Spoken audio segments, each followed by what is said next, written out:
Assalamualaikum warahmatullahi wabarakatuh. Perkenalkan, nama saya Noval Emil Falah dengan NPM 20170511072. Saya akan menjawab soal kuis di sini, soal 4 dan 5. Yang pertama itu saya akan menjawab soal nomor 4.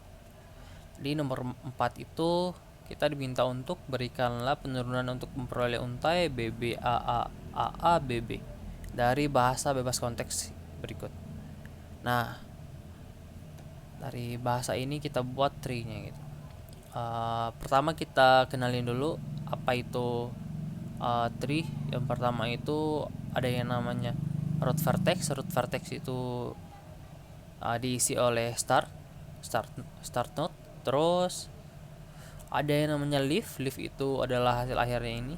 Misalnya aksil, kalau ya di sini itu aksil. Terus ada namanya vertex. Vertex itu misalnya A besar gitu. Terus ada lagi leaf-leafnya. Seperti itu. Nah, ini vertex, ini root vertex, ini leaf.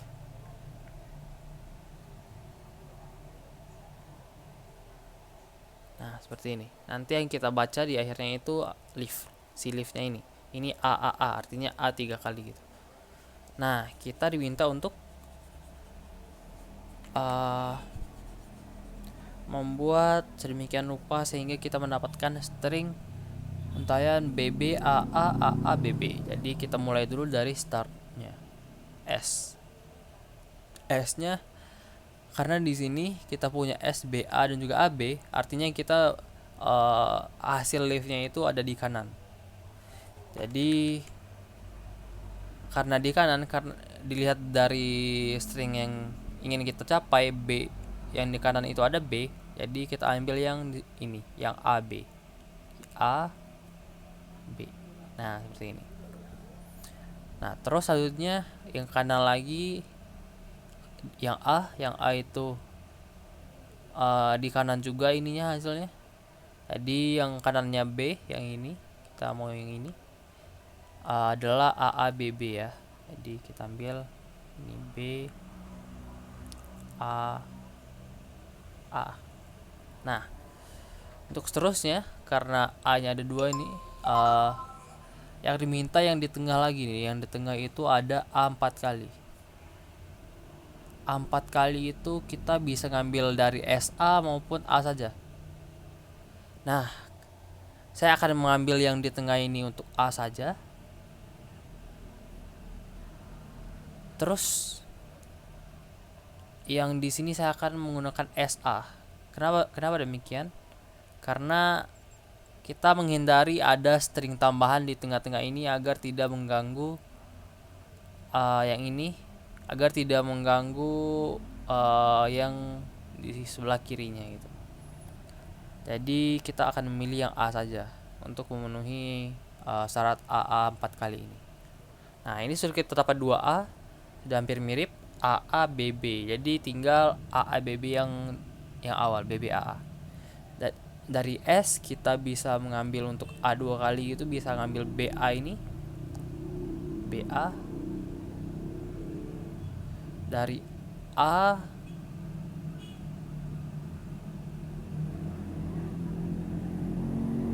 Nah, selanjutnya dari B ini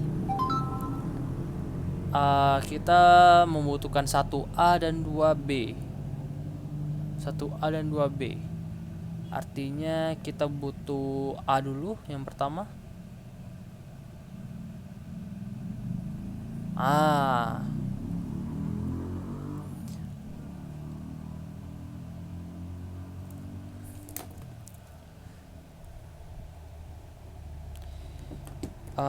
Artinya kita bisa menggunakan yang ini. BBAA. A kan? Karena kita membutuhkan A, B di sini, juga B di sini.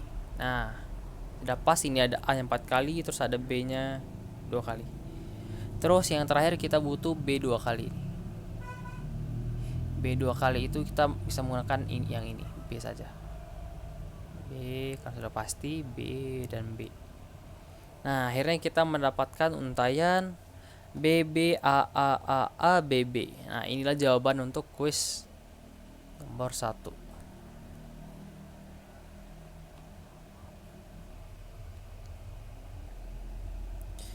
Nah, selanjutnya saya akan menjawab soal yang kedua. Jadi saya masukkan dulu gambarnya. Dibuktikan bahwa tata bahasa bebas konteks berikut ambigu. Nah, saya menggunakan stringnya ini. A saya tulis di sini aja. String yang saya gunakan untuk mengeceknya itu A B. Nah, apakah ini ambigu atau tidak? Nah, kita coba kita mulai dari root startnya dulu. S menghasilkan untuk mendapatkan AA kita bisa menggunakan yang ini AB kan. AB. Terus B-nya kita ganti. B-nya kita tuliskan di atas SAB menggunakan SAB kan. Terus ini yang B-nya kita ganti menjadi, karena untuk mendapatkan A artinya kita bisa menggunakan yang ini kan. BB gitu. A BB menggunakan B A BB. Terus kita bisa menekan BA dari B yang ini, B biasa. Oh, maaf, sebelumnya kita butuh A kan? Butuh A itu dari ini, dari ini sepertinya ada kesalahan, ada A1 di sini. Nah, A B B. Nah, gitu. Terus untuk mendapatkan B lagi, kita butuh itu yang B biasa. B ini. Dan juga atau juga bisa BS ini. Nah, seperti itu. BS, dari BS kita menggunakan yang ini saja ya. BS. B. Nah, untuk ini agar kita buat dua saja sekaligus. B B terus BS.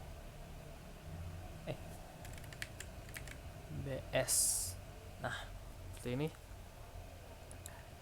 Terus selanjutnya dari S lagi kita ini ada kesalahan, maaf. Karena kita tidak butuh B lagi karena sudah punya B. Artinya kita menggunakan B ke A yang ini A B B. Nah, di sini kita bisa menggunakan kan B ke B dan juga ABB kan. Kita menggunakan ini. Terus kita bisa mengambil yang ini. BB kan, BB. Untuk menghasilkan BB kecil. B yang ini untuk AB ABB. Jadi kita menggunakan B dengan B kecil. Nah, ini. Jadi kita mendapatkan ini untuk persamaan pertama kita bisa dapatkan dengan menggunakan langkah-langkah seperti ini. Terus apakah bisa menggunakan cara yang lain? Nah, jika bisa menggunakan cara yang lain, artinya ini terbukti ambigu. Nah, kita lanjutkan coba menggunakan cara yang lain. A B. Dari kita yang ini sudah pasti S A B. Nah, di sini kita bisa menggunakan A. Untuk mendapatkan A lagi itu kita butuh BS bisa kan, BS terus. Nah, BS bisa nih. Kita menggunakan BS. Kita ambil dari yang ini saja, yang ini. Kita belum bisa menggunakan BS karena kita butuh A. Butuh A itu artinya kita menggunakan yang ABB. ABB. B ABB. Nah, terus selanjutnya kita menggunakan AA, terus BB-nya kita menggunakan yang tadi itu kita gunakan B saja, yang sekarang kita bisa gunakan BS. Nah, BS terus B. Ini untuk B BS kan. BS. Terus B yang ini belum kita ubah. AA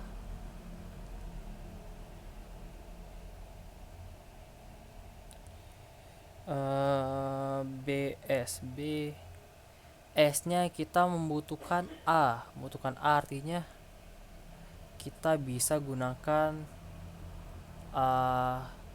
S ke AB lagi. AB lagi. AB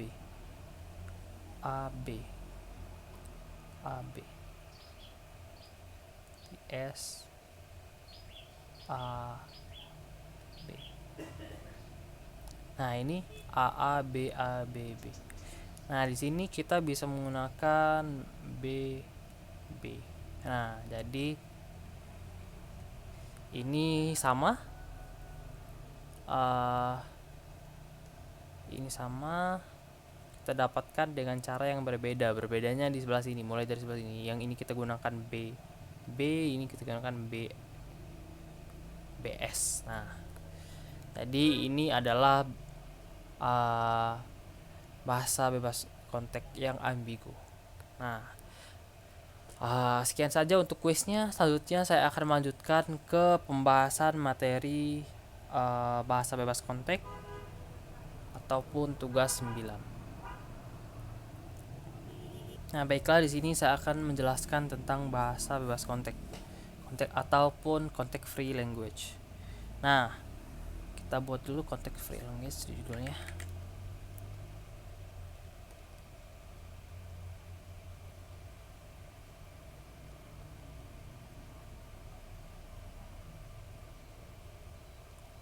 Bahasa bebas konteks. Nah, bahasa bebas konteks adalah bahasa yang dihasilkan dari beberapa CFG ataupun konteks free grammar. Terus bahasa bebas konteks ini adalah bahasa yang diterima oleh push dan automata. Nah, di video sebelumnya kita sudah lihat itu ada tabel-tabel. Nah, kita bisa lihat di sana ada push dan automata itu diterima oleh menerima bahasa bebas konteks. Nah, bahasa bebas konteks ini kita dapat gunakan suatu grammar yang itu menggunakan ada V, ada sigma, ada S, ada P. Nah, di mana V itu adalah himpunan variabel yang atau non terminal simbol. Himpunan variabel atau non terminal simbol. Terus ada sigma. Sigma ini adalah himpunan simbol terminal. Yang ini non terminal, yang ini terminal. Simbol himpunan simbol terminal. Terus S ini adalah startnya, simbol start. Terus P ini adalah production rules-nya. Production rules. Oke, baiklah. Nah, kita sebelumnya sudah menggunakan konteks free language ini untuk menjawab soal nomor 5. Nah, soal nomor 5 ini ada kita bisa buat ke dalam simbol ini. Misalnya G sama dengan V. V itu adalah himpunan variabel atau non terminal simbol. Non terminal simbol adalah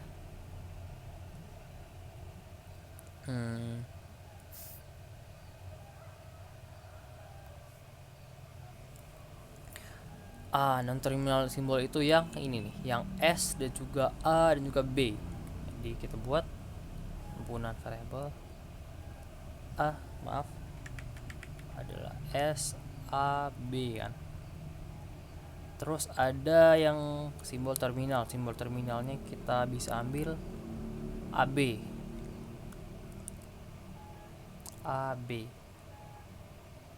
Terus yang S-nya ini startnya. Terus selanjutnya itu production rulesnya ya ini kita kita letakkan ini di sini. Jadi kita tidak usah tulis karena panjang. Nah, jadi seperti ini adalah contoh dari context free language. Nah, terus ada metode yang bisa kita gunakan untuk menentukan string itu suatu grammar yang context free language ataupun bukan. Nah, yang pertama itu kita harus mulai dari start seperti ini. Ini kita gunakan ini saja contohnya, kuis yang tadi. Kita mulai dari start. Dan pilihlah production terdekat yang dapat menghasilkan string yang diberikan. Nah, kini kan kita diberikan string AA, B, ABB. Nah, untuk menghasilkan ini, AA kita bisa memilih antara AB ataupun BA.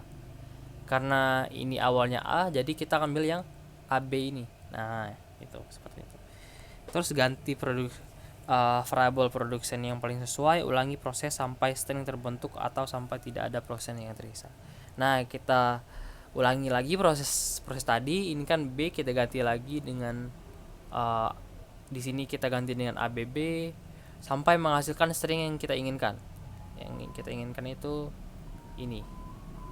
Nah, jadi kita mendapatkan hasil ini.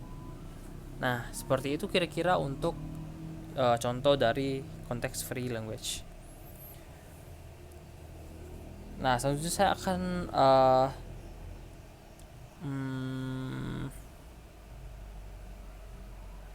menjelaskan sedikit tentang pohon turunan. Pohon turunan saya buat dulu.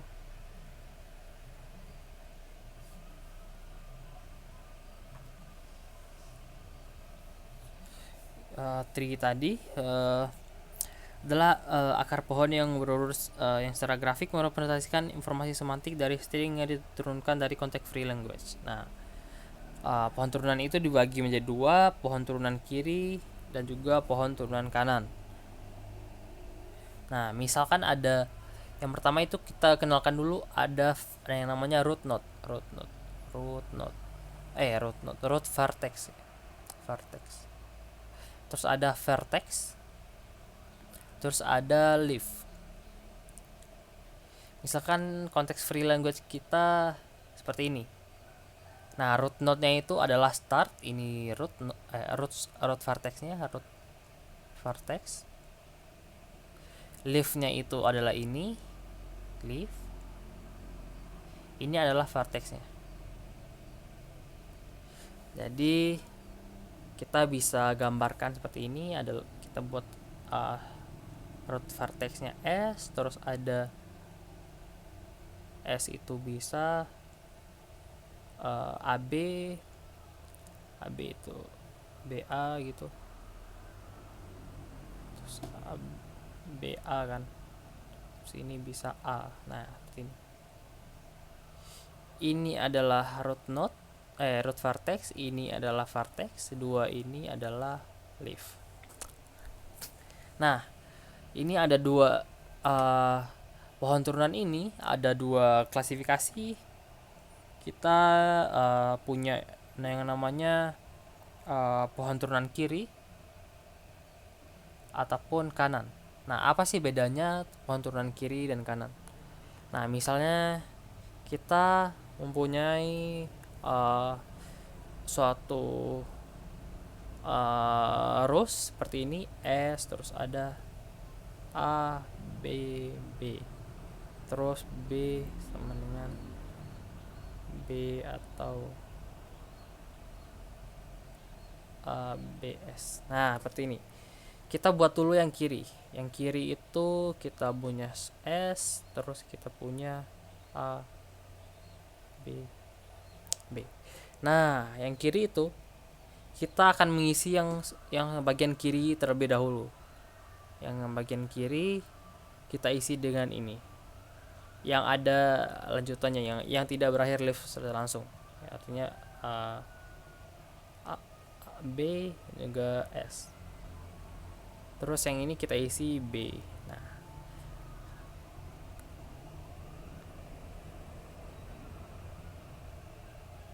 Terus yang kanan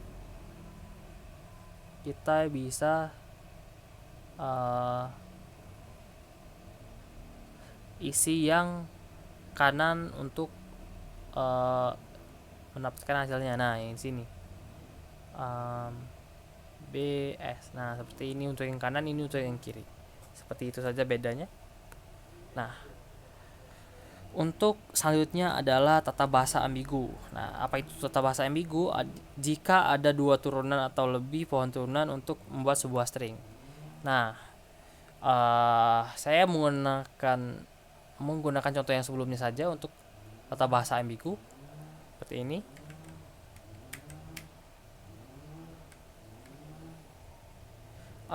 Di sini kita bisa menggunakan dua cara untuk menghasilkan string string ini A B. Kita bisa menggunakan dua cara. Yang pertama itu cara yang ini kita menggunakan B menghasilkan B kecil, yang ini kita menggunakan B menghasilkan BS. Nah, ini cara yang berbeda kan, tapi menghasilkan hasil yang sama. Nah, ini kita bisa katakan ambigu. Nah, seperti itu saja penjelasan tugas 9 dari saya. Assalamualaikum warahmatullahi wabarakatuh.